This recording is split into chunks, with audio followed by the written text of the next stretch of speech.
Ingat mga idol, mataas-taas yan. Oh.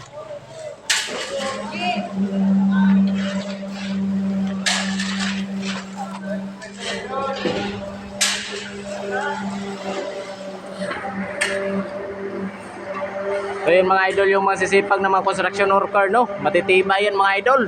Kaya huwag yung smallin yung mga tatay dyan, masisipag yan. No? Tingnan nyo naman mga idol, huwag sampasan na yan mga idol. Ayan. Diba?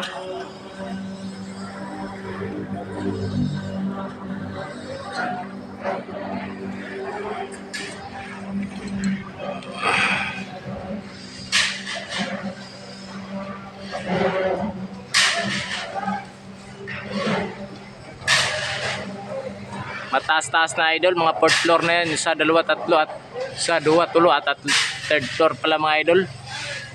Yan.